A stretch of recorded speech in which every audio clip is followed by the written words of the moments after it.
Ang Suns nung nakarang taon sa parehong date, January 14, meron silang record na 21 and 23. Nasa top 8 pa sila noon ng West. Ang standing nila ngayon, 20 and 18, kasama pa rin naman sila sa top 10.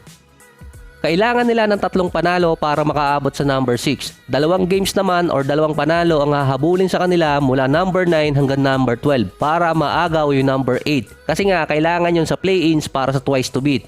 Meron pang natitirang 48 games sa ngayon ang Suns. Sa 48 game na yon ay 14 ang manggagaling sa West. Kapag binreakdown ang panalo ng Suns, malaki ang rate nila kapag konting turnovers ang nakukuha nila kontra sa kalaban at kapag sila din ang leader sa field goal sa game. Ang Dallas naman nasa 24 and 18 record nung nakaraan taon sa parehong date din. So far wala pa nung si Kyrie sa kanila. Ngayon naman meron silang 23 and 17 record. Pang number 7 sila sa standing, so hindi pa tapos yung last game nito nung ginagawa ko. Nasa 1 or 2 games behind naman sila sa number 5 and number 6. Lamang sila ng at least 2 hanggang 4 na panalo sa number 9 hanggang number 12 sa standing. Advance din ang Dallas ng 2 games kontra sa Suns. Meron silang 42 games pang natitira at lamang din sila ng 3 panalo kontra sa Suns na sa 42 games na yon, 14 din ang mangyayari sa West. Sa breakdown ng panalo ng Dallas, lagi silang nasa sitwasyon ng 10 or more points at kailangan nilang umiscore ng 100 plus points. Ang Clippers naman 23 and 22 record last season sa parehong date din. 24 games doon, wala si Kawhi. Na-manage pa rin nila maging top 5 sa standing noong nakarang taon. Ang Clippers ngayon nasa 25 and 13 record. 17 and 3 sila since December. Walang nakalapit sa record na yon mula nung December hanggang January. 2 hanggang 3 games silang behind sa OKC at Minnesota para sa number 1 spot.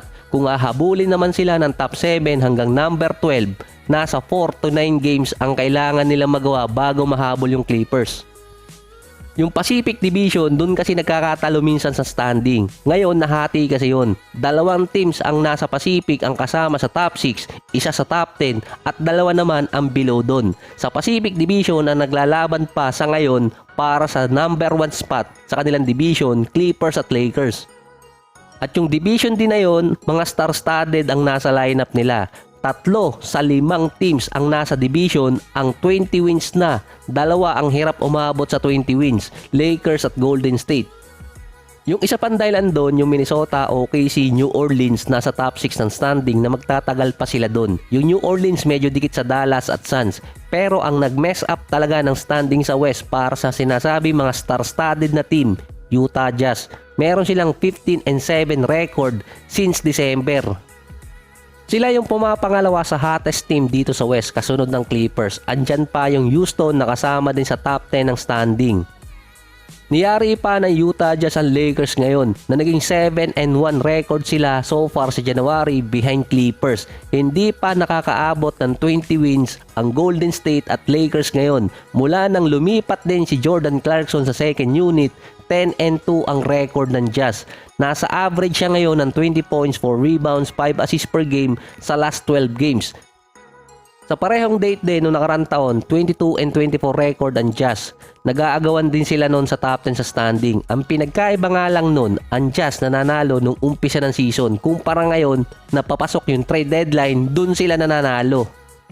Si Lauri Markkanen naman meron 24 points, 9 rebounds, 3 assists at yung percentage niya halos 50-40-90 stats. Si Colin Sexton almost 20 points, 2 rebounds, 4 assists, nasa 53% sa field at 40% sa 3-point area.